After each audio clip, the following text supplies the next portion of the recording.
Release the air from the tyre by unscrewing the valve. Remove the tyre from the rim with tyre removers. Now, remove the outer tyre completely from the rim. Place the new tyre halfway on the rim.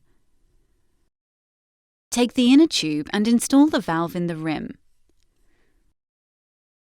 Note the driving direction of the tyre. Press the tyre outwards so you can press the valve well into the rim. Mount the valve itself and inflate the inner tube slightly. Press the inner tube into the tyre and directly into the rim. Make sure the inner tube fits nicely and is not twisted. Now, press the new tyre firmly onto the rim with your thumbs. Start opposite the valve. If this is difficult, let some air out of the tyre.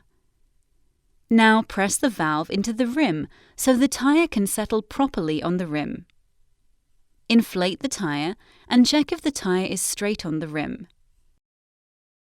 Do you want more information or do you have questions? Contact us, one of our selling points, or visit www.hukabikes.com.